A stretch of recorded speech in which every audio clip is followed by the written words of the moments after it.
యెషయా ప్రవచన గ్రంథం 32వ అధ్యాయం 13వ వచనం భాగాన్ని చదువుదాం. యెషయా ప్రవచన గ్రంథం 32వ అధ్యాయం 13వ వచనాన్ని. ఆనందపురములోని ఆనంద గృహములన్నిటిలో ముండ్ల తుప్పలు పలు రక్కసి చెట్లు పెరుగును, పైనుండి మన మీద ఆత్మ కుమ్మరింపబడు వరకు నగరు విడువబడును. ఆ జన సమూహములు గల పట్టణము విడువబడును. దేవుని స్తోత్రం, హల్లెలూయా. చాలా విషయాలు అక్కడ ఉన్నాయి. ఆనంద పురములో, ఆనంద గృహములలో ముండ్ల తొప్పలు మొలిచాయండి, పలు రక్కసి చెట్లు అంట. ఆనంద గృహం, ఆనందపురం, అది యెరూషలేమే. యెరూషలేమే. అక్కడ ముండ్ల తొప్పలు మొలిచాయి, గచ్చ పొదలు మొలిచాయి. ఆ పట్టణం విడువబడింది. అయితే ఎప్పటి వరకు ఈ చెట్లు మొలుస్తాయి? ఎప్పటి వరకు ఈ శోధన? ఎప్పటి వరకు ఈ శ్రమలు అనంటే పైనుండి ఆత్మ కుమ్మరింపబడు వరకు. దేవుని స్తోత్రం, హల్లెలూయా, హల్లెలూయా. పైనుండి ఆత్మ కుమ్మరించబడే వరకు గచ్చ పొదలు మొలుస్తూనే ఉంటాయి, ముండ్ల తొప్పులు మొలుస్తూనే ఉంటాయి, శోధనలు వస్తానే ఉంటాయి. అయితే ప్రభునందు పేర దేవుని వాక్యాన్ని బట్టి ఇప్పుడు యోసేపు మీదకి మింటి నుండి, పైనుండి మింటి దీవెనలు వచ్చినట్లుగా ఇప్పుడు దేవుని ఆత్మ మన మీదకి వచ్చునుగాక, మన కుటుంబాల మీదకి వచ్చునుగాక. మన గృహాలు ఆనంద గృహాలుగా ఉండాలి. మన కుటుంబాలు ఆనంద కుటుంబాలుగా ఉండాలి. మన కుటుంబాల్లో, మన గృహాల్లో, మన జీవితాల్లో ఉన్నటువంటి ముండ్ల తుప్పలు, గచ్చ పొదలు పెళ్ళగించబడునుగాక. అవి మాడిపోవునుగాక, అవి ఎండిపోవునుగాక. పరిశుద్ధాత్మ పైనుండి వచ్చి మన మీద నిలుచునుగాక. హల్లెలూయా. పైనుండి పరిశుద్ధాత్మ కుమ్మరించబడుతుంటే, పైనుండి పరిశుద్ధాత్మ వచ్చి మనం తాకుతుంటే, ఆ పరిశుద్ధాత్మ అభిషేకం మన మీదకి వస్తా ఉంటే, స్తోత్రం, ప్రతి శోధన ఎండిపోతుంది, ప్రతి గచ్చ పొద ఎండిపోతుంది, ప్రతి ముండ్ల తుప్ప ఎండిపోతుంది. పైనుండి పరిశుద్ధాత్మ అభిషేకం రావాలి. హల్లెలూయా, హల్లెలూయా. పైనుండి పరిశుద్ధాత్మ అభిషేకం రావాలి. అందుకే లూకాసు సువార్త 1వ అధ్యాయం, లూకాసు సువార్త 1వ అధ్యాయం, ఇదిగో 79వ వచనం చదవండి ఒకసారి. 79వ వచనం చదవండి. వారి పాపములను క్షమించుట వలన తన ప్రజలకు అనుగ్రహించినట్లు మార్గములను సిద్ధపరచుటకై నీవు ప్రభువునకు ముందుగా నడుతువు. మన పాదములను సమాధాన మార్గములో నడిపించును. చీకటిలోను మరణ ఛాయలోను కూర్చుండు వారికి వెలుగిచ్చుటకై ఆ మహావాత్సల్యమును బట్టి పైనుండి మహావాత్సల్యమును బట్టి పైనుండి ఆయన మనకు అరుణోదయ దర్శనము. స్తోత్రం. గట్టిగా చప్పలు కొడుతూ ప్రభువును మహిమపరచుదాం. హల్లెలూయా. పైనుండి అరుణోదయ దర్శనం అంట. దేవుని స్తోత్రం, హల్లెలూయా. మనకు అరుణోదయ దర్శనం కలిగింది. మన అరుణోదయము మన ప్రభు అయిన యేసు క్రీస్తే. ఈరోజు యేసు క్రీస్తు ప్రభుల వారు మన కొరకు లోకానికి వచ్చి మన పాపాలను బట్టి, మన శ్రమలను బట్టి, మన భయంకరమైన ప్రతికూల పరిస్థితులను బట్టి మన కొరకు యేసు క్రీస్తు ప్రభుల వారు ప్రాణం పెట్టాడు, నిలువెల్ల నలిగిపోయాడు, రక్తమంతా ధారపోశాడు, సిలువ మరణము పొందాడు. ఆయన మన యొద్దకు రావడమే మనకు పై నుండి వచ్చిన అరుణోదయ దర్శనం. స్తోత్రం చెప్పండి. ప్రభు మనకు దొరికాడు అనంటే, యేసు క్రీస్తు ప్రభుల వారు మన జీవితాల్లోనికి వచ్చాడు అనంటే అదే పైనుండి వచ్చిన అరుణోదయ దర్శనం. యేసు క్రీస్తు ప్రభుల వారు మన కుటుంబాల్లోనికి వచ్చాడు అనంటే అదే పైనుండి వచ్చిన అరుణోదయ దర్శనం. ఎలా కలిగింది? తండ్రి వాత్సల్యమును బట్టి అంట. స్తోత్రం, హల్లెలూయా. మన మీద ప్రభు వాత్సల్యత చూపాడు. అందుకే అరుణోదయ దర్శనం. దేవుని స్తోత్ర. పైనుండి పరిశుద్ధాత్మ అభిషేకం, పైనుండి అరుణోదయ దర్శనం. హల్లెలూయా. అందుకొరకే లూకాసు సువార్త 24వ అధ్యాయం 49వ వచనం చదవండి ఒకసారి. లూకాసు సువార్త 24వ అధ్యాయం 49వ వచనాన్ని. నా తండ్రి వాగ్దానము చేసిన దాన్ని మీ మీదికి పంపుచున్నాను. మీరు పైనుండి శక్తి పొందు వరకు పట్టణములో నిలిచున్నాడు. దేవునికి స్తోత్రం చెప్పండి. హల్లెలూయా. పైనుండి శక్తి పొందే వరకు, పైనుండి శక్తి పొందాలి, పైనుండి దీవెన పొందాలి, పైనుండి పరిశుద్ధాత్మ అభిషేకం పొందాలి, పైనుండి దేవుని యొక్క ఆత్మ నీ మీదకి రావాలి. ఇదిగో ఆత్మ పొందే వరకు, ఆ పరిశుద్ధాత్మ నీ మీదకి వచ్చే వరకు, పరిశుద్ధాత్మ నీ మీద కుమ్మరించబడే వరకు, ఆ అభిషేకం నీ మీదకి వచ్చి నిన్ను తాకు వరకు నీవు పట్టణములోనే నిలిచి ఉండాలి. పట్టణములు అంటే గాంధీ చౌకలో కాదు. స్తోత్రం. హల్లెలూయా, హల్లెలూయా. మన పట్టణము మన మందిరమే. దేవుడు మనకిచ్చిన మందిరమే. దేవుని మందిరంలో నిలిచి ఉండు. దేవుని స్తోత్రం. హల్లెలూయా. దేవుని మందిరములో నిలిచి ఉండు. దేవుని సంఘములో నిలిచి ఉండు. దేవుని సంఘములో నిలిచి కనిపెడుతూ ఉండగా పైనుండి దేవుడు పరిశుద్ధాత్మ అభిషేకాన్ని, పైనుండి దేవుడు అరుణోదయ దర్శనమును నీకు అనుగ్రహించి నిన్ను అభిషేకించినప్పుడు నీ ముండ్ల తుప్పలు పెల్లగించబడతాయి, నీ గచ్చపదులు పెల్లగించబడతాయి, నీ శోధనలు కొట్టివేయబడతాయి. ఇదిగో వర్షము నిలిచిపోతుంది, తూములు మూసివేయబడతాయి, నీరు ఇంకిపోతుంది. హల్లెలూయా, హల్లెలూయా. కనుక ప్రభువుని పేర మనం పైనుండి పొందవలసింది ఉగ్రత కాదు, శోధన కాదు, శాపం కాదండి. మనం పరిశుద్ధాత్మ అభిషేకాన్ని పొందాలి, అరుణోదయ దర్శనాన్ని పొందాలి. అంత మాత్రమే కాదు, యాకోబు పత్రిక 3వ అధ్యాయం 15వ వచనం 17వ వచనంలో చదివితే అక్కడ పైనుండి వచ్చు జ్ఞానము అని అంటాడు. దేవుని స్తోత్రం చెప్పాలి. హల్లెలూయా. పైనుండి వచ్చే జ్ఞానము మన మీదకి రాదు. దేవుని స్తోత్రం. హల్లెలూయా. పైనుండి వచ్చే జ్ఞానం ఎలాంటిదంట? 17వ వచనం. పైనుండి వచ్చు జ్ఞానము అది పవిత్రమైంది, అది సమాధానమైంది, అది మృదువైనది, సులభముగా లోబడుతుంది. స్తోత్రం చెప్పండి. హల్లెలూయా. పైనుండి వచ్చే జ్ఞానం ఎలా ఉంటుందంట? అది సులభముగా లోబడుతుందంట, పవిత్రమైందంట, సమాధానమైందంట, మృదువైందంట, సులభముగా లోబడేదంట. యేసు రక్తమే. హల్లెలూయా, హల్లెలూయా. అది పైనుండి వచ్చే జ్ఞానం కావాలి. హల్లెలూయా, హల్లెలూయా. అండి, పైనుండి వచ్చే జ్ఞానం ఉంటే ఈ లక్షణాలన్నీ కూడా ఉంటాయి. మృదువుగా ఉంటారు, సమాధానంగా ఉంటారు. తర్వాత చెప్పండి. హల్లెలూయా. ఏమండి, కనికరం కలిగి ఉండాలి. దేవుడి స్తోత్రం. హల్లెలూయా. పైనుండి వచ్చే జ్ఞానం కావాలి, లోక జ్ఞానం కాదు. స్తోత్రం. దేవుని యొద్ద నుండి వచ్చే జ్ఞానం. ఈ జ్ఞానం లేదనుకోండి, లోక సంబంధమైన జ్ఞానం ఎలా ఉంటుందో కూడా చెప్పాడు 15వ వచనం. భూ సంబంధమైన, ప్రకృతి సంబంధమైన జ్ఞానము అది దయ్యాల జ్ఞానం అంట. యేసు రక్తమే. హల్లెలూయా. దయ్యం ఎలా రేగిద్దో అలా రేగుతారు. నేనంటే ఏమనుకున్నా అలా. యేసు రక్తమే. హల్లెలూయా, హల్లెలూయా. ఏమండి, అసలు నేను ఎవరు అనుకున్నా, నిన్ను చూడు ఏం చేస్తాను, ఇదంతా దయ్యాల జ్ఞానం. అది భూ సంబంధమైంది. యేసు రక్తమే. హల్లెలూయా. ఏమండి, భూ సంబంధమైంది. నన్ను అంటావేంటి అని అంటారు చూసారా, అది భూ సంబంధ జ్ఞానం. అంటే ఏమైంది? యేసు రక్తమే. మమ్మల్ని అంటావేంటి? భూ సంబంధమైన జ్ఞానం. యేసు రక్తమే. హల్లెలూయా. అది భూ సంబంధమైన జ్ఞానం పనిచేయకూడదు మీ మీద. ఏ జ్ఞానం ఉండాలి? పైనుండి వచ్చే జ్ఞానం కావాలి. స్తోత్రం. హల్లెలూయా. మా నాన్న అంటావేంటి, మా అమ్మని అంటావేంటి, అసలు నన్ను అంటావేంటి, నేను ఎవరినో తెలుసా అనొద్దు. యేసు రక్తమే. స్తోత్రం. హల్లెలూయా. పైనుండి వచ్చు జ్ఞానం కావాలి. స్తోత్రం చెప్పండి.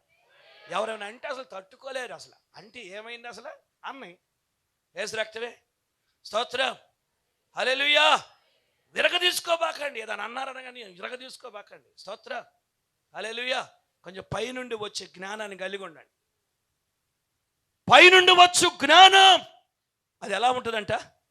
పవిత్రంగా ఉంటుంది, సమాధానంగా ఉంటుంది, మృదువైనదిగా ఉంటుంది, సులభముగా లోబడుతుంది, కనికరముతో ఉంటుంది, మంచి ఫలములతో ఉంటుందంట, పక్షపాతం ఉండదంట, వేషధారణ ఉండదంట. హల్లెలూయా. చూసారా ఎన్ని అనుభవాలు. దేనికి?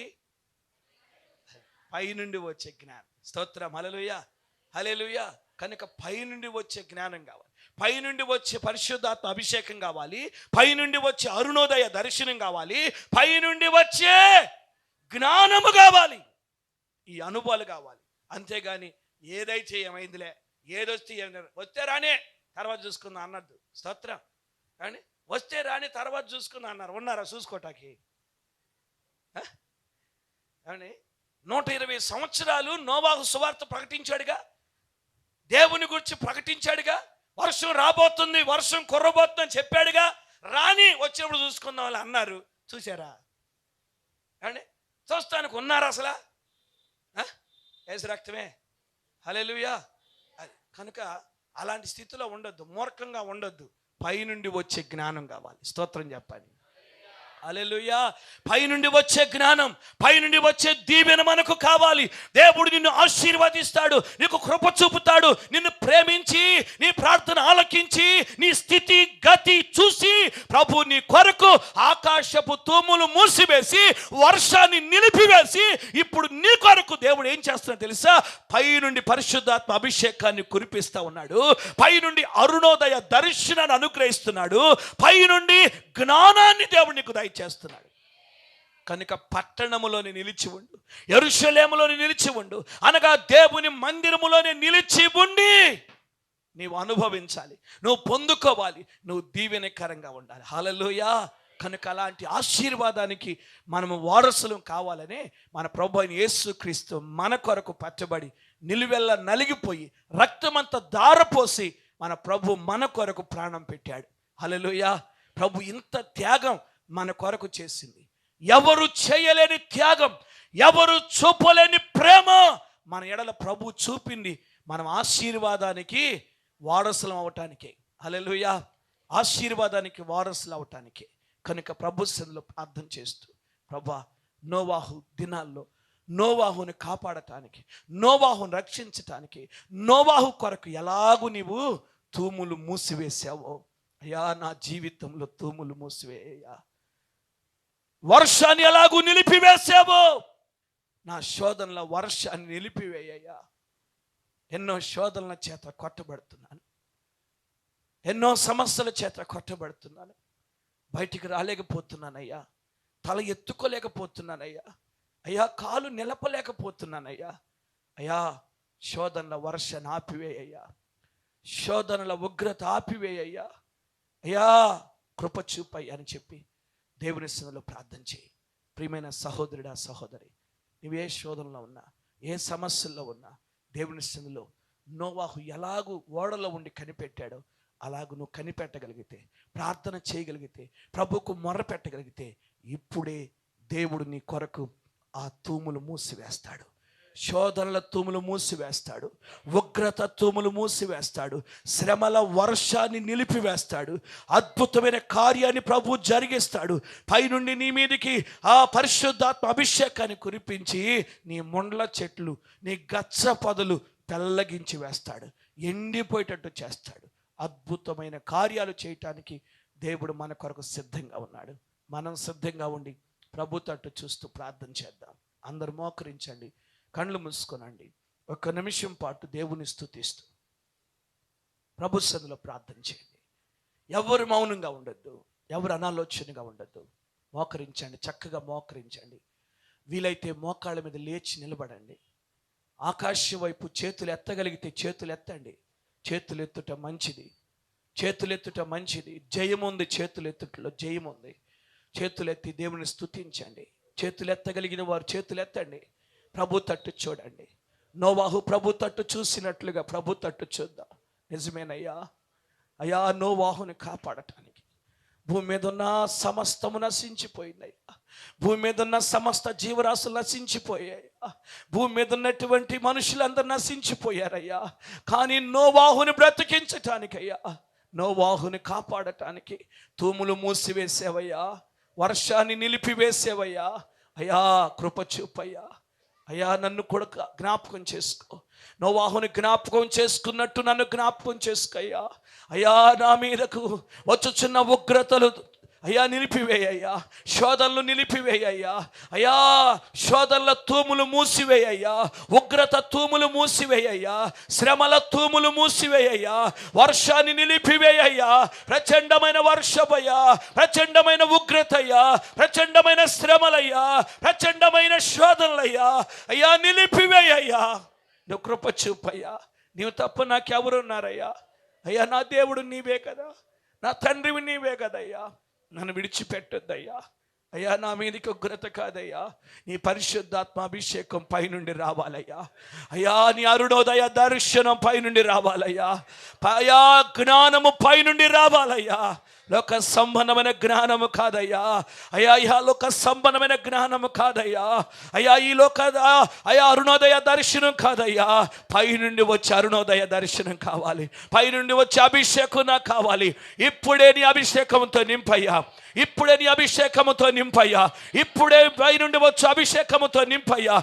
ఇప్పుడే మీ ఆత్మతో నింపండి అయ్యా. ఇప్పుడే మీ అభిషేకంతో నింపండి అయ్యా. ఇప్పుడే మీ అగ్నితో నింపండి అయ్యా. పరిశుద్ధాత్మ అభిషేకముతో నింపండి అయ్యా. పైనుండి దీవెనలు రావాలి. పైనుండి మింటి దీవెనలు రావాలి అయ్యా. కృప చూపయ్యా, కృప చూపయ్యా.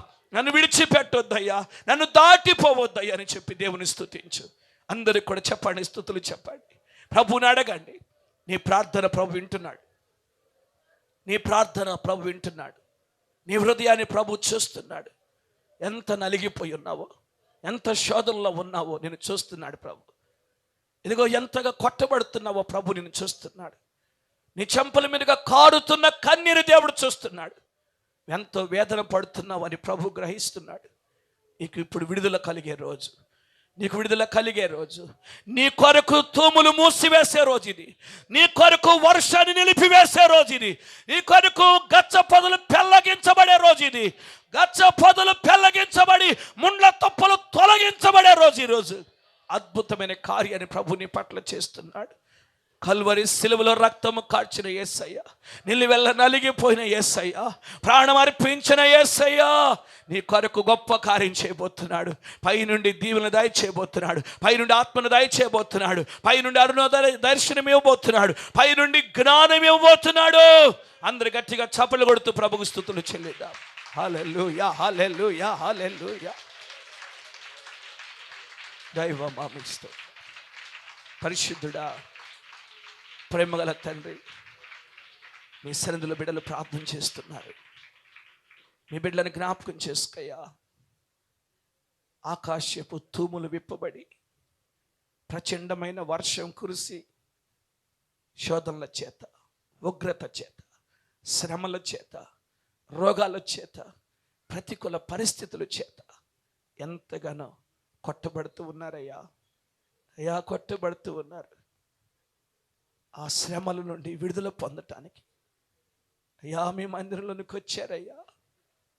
నీ సంఘములోనికి వచ్చారయ్యా. నీ కొరకు కనిపెడుతున్నారయ్యా. నీ కొరకు మొరపెడుతున్నారయ్యా. జ్ఞాపకం చేసుకోయ్యా. నోవాహుని జ్ఞాపకం చేసుకొని అయ్యా తూములు మూసివేశావు.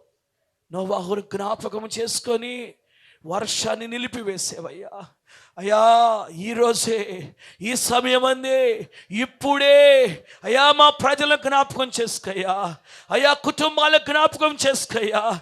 మా ప్రియుల కుటుంబాల జ్ఞాపకం చేసుకోయ్యా. యేసు నామములో ఇదిగో శ్రమల తూములు మూసివేయబడునుగాక. యేసు నామములో శ్రమల వర్షము నిలిచిపోవునుగాక అని ప్రార్థన చేస్తున్నాం. పైనుండి మింటి దీవెన దయచేయ్యా. పైనుండి పరిశుద్ధాత్మ అభిషేకము దయచేయ్యా. పైనుండి జ్ఞానము దయచేయ్యా. పైనుండి అరుణోదయ దర్శనము అనుగ్రహించయ్యా. విడిచిపెట్టొద్దయ్యా. బిడ్డల కన్నీరు చూడండి. అంత్యకాల అభిషేకమే నాపైన ఉంచినందున కృతజ్ఞత స్తోత్రాలతో స్తుతించి గణపరతును.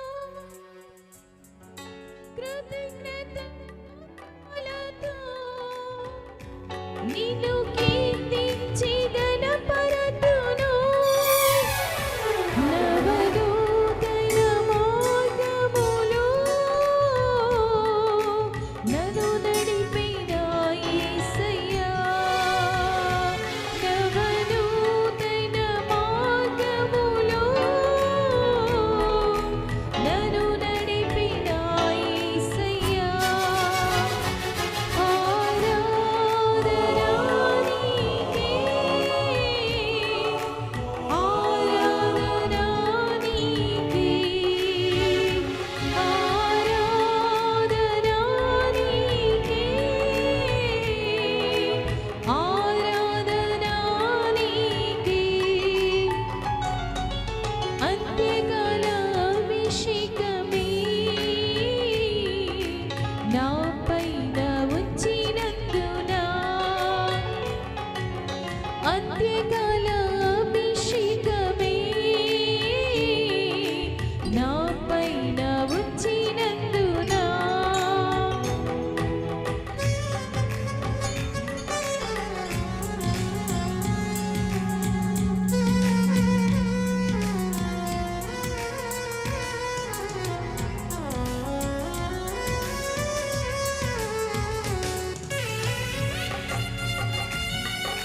నాకు పరిచయమై నీవు జీవమే నాలో కలిగించిని నీ మాధుర్యమే నాకు పరిచయమై నీవు జీవమే నాలో కలిగించిని నవనూతన మార్గములో నన్ను నడిపిన యేసయ్యా నవనూతన మార్గములో నన్ను నడిపిన యేసయ్యా ఆరాధనా నీకే ఆరాధనా నీకే ఆరాధనా నీకే ఆరాధనా నీకే అంత్యకాల అభిషేకమే నా పైన ఉంచినందున అంత్యకాల అభిషేకమే నా పైన ఉంచినందున కృతజ్ఞత స్తోత్రాలతో నిన్ను కీర్తించి గణపరతును కృతజ్ఞత స్తోత్రాలతో నిన్ను కీర్తించి గణపరతును నవనూతన మార్గములో నన్ను నడిపిన యేసయ్యా నవనూతన మార్గములో నన్ను నడిపిన యేసయ్యా ఏదో తెలియని అనురాగం నీలో దొరికెను ప్రతిదినం ఏదో తెలియని అనురాగం నీలో దొరికెను ప్రతి